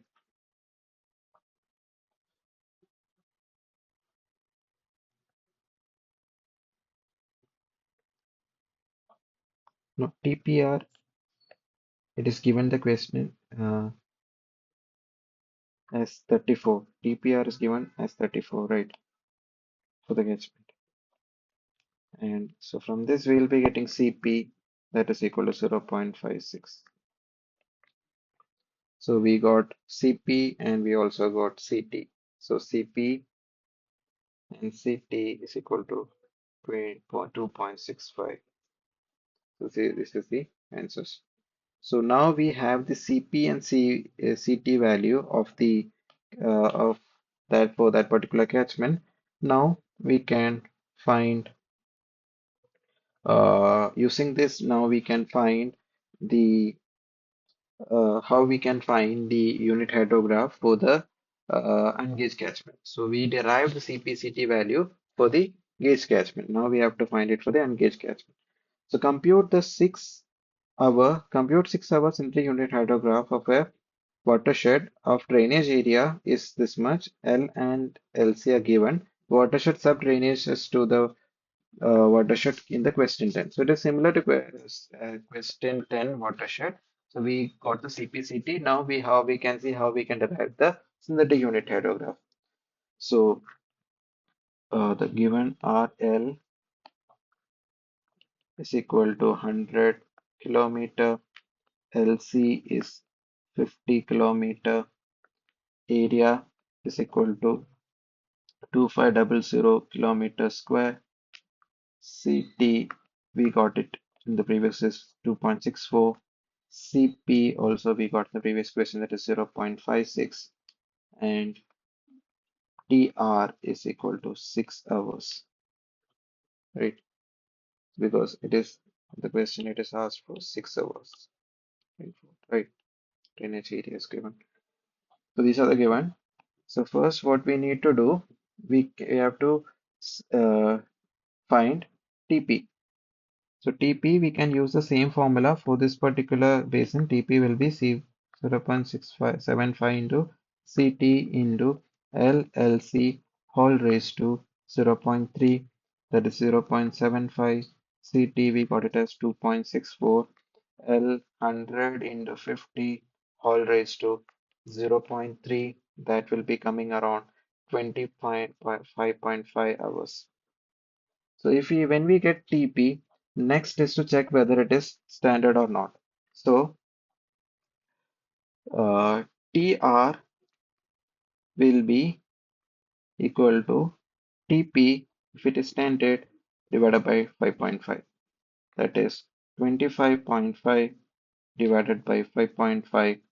That will be around 25.8 hours. Right. So that is uh sorry. So that is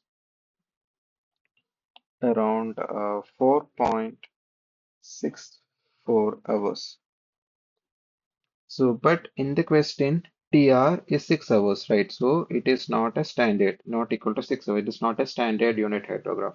Then what we need to do the adjustment.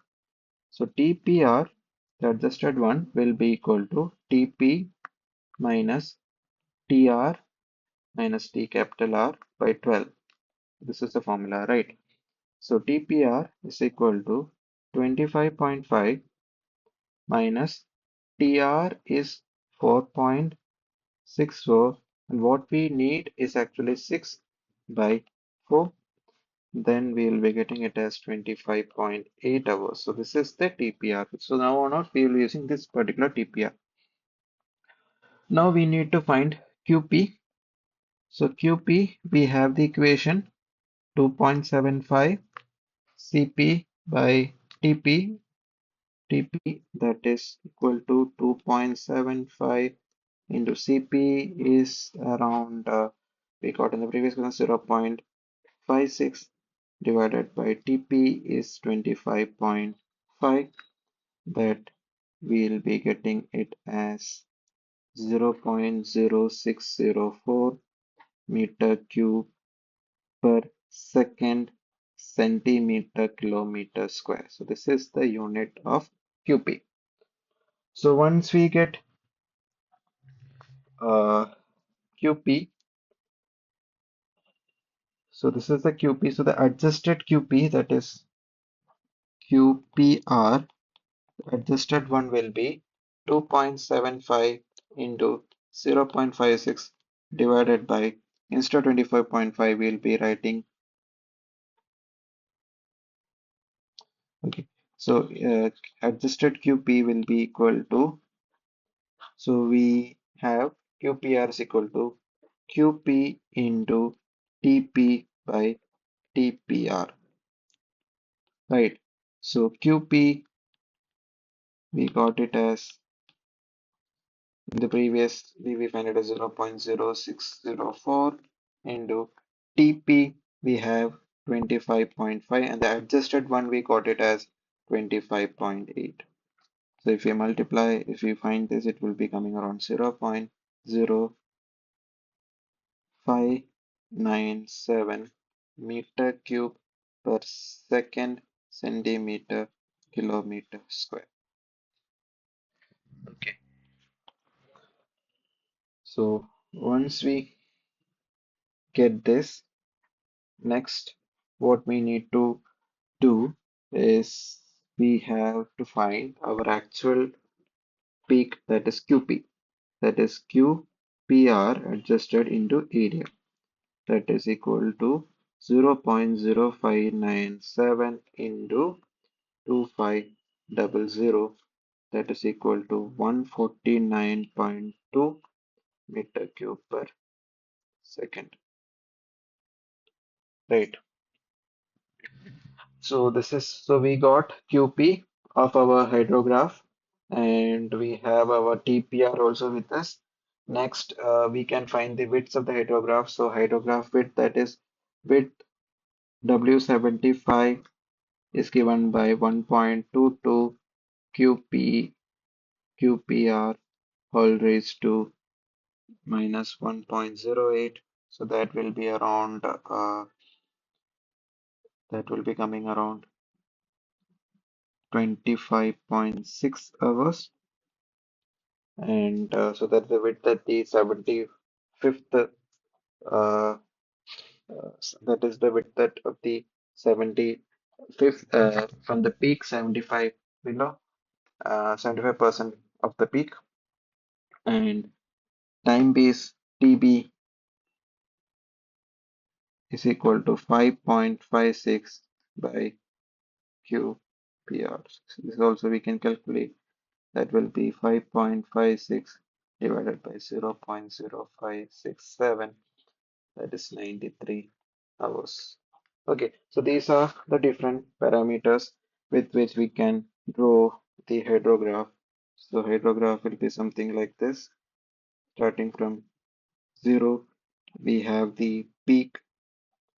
So peak is around 1.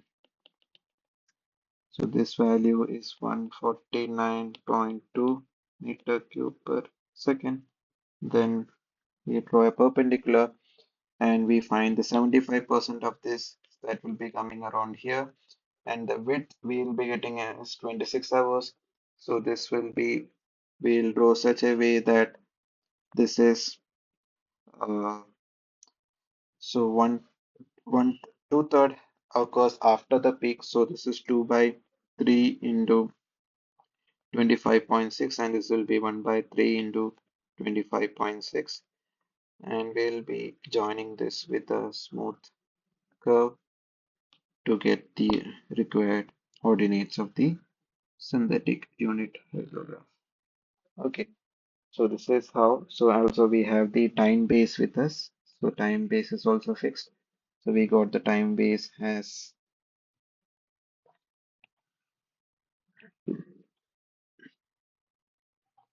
93 hours. And also QPR also we are having. So all those values we are having, we just have to substitute and we can get the our required synthetic hydrograph using the Siders method. Okay, so coming to the final question, uh, that is something related to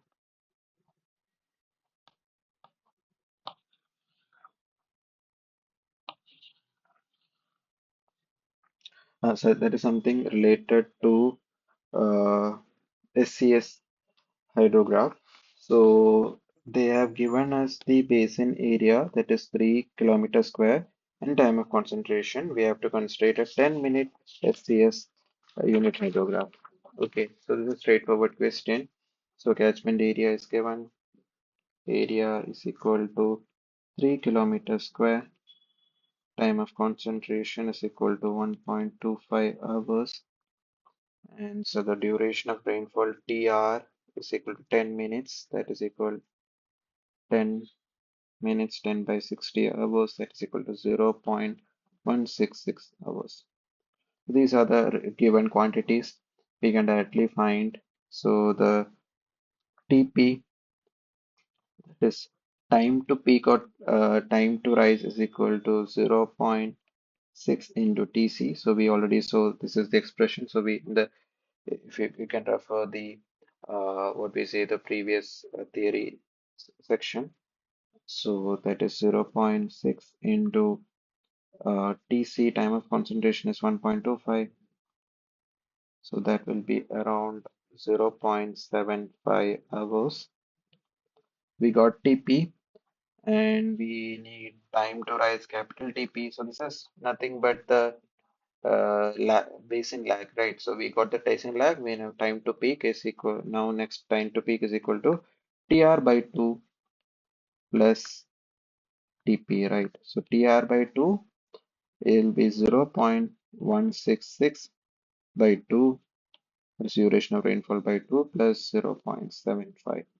So time to rise will be equal to 0.833 hours. Right. So we got TP now with us. Now next is we need to find QP. Right. The peak discharge QP, the formula is 2.08 A by TP. That is 2.08. Area is 3 kilometers square. Area should be in kilometers square. And TP is 0 in hours, 833 hours. So we will getting in meter per second, that is 7.49 meter cube per second. Right, so we have, so sorry, this is QP, we have our QP with us, we have TP with us. So now we can take a standard synthetic SCS dimensionless hydrograph. So this will be having Q by QP and T by TP. And if we multiply this QP and TP value, we'll be getting our required synthetic hydrograph for this particular case. So I'll be stopping here. Almost have completed all the sections. So if you have any doubt, you can contact me. My name is Akhil J. I mean, email ID is Akhil Devan at gmail.com. So if anything is not clear, and if you have any doubt, you can contact me through my email. Thank you.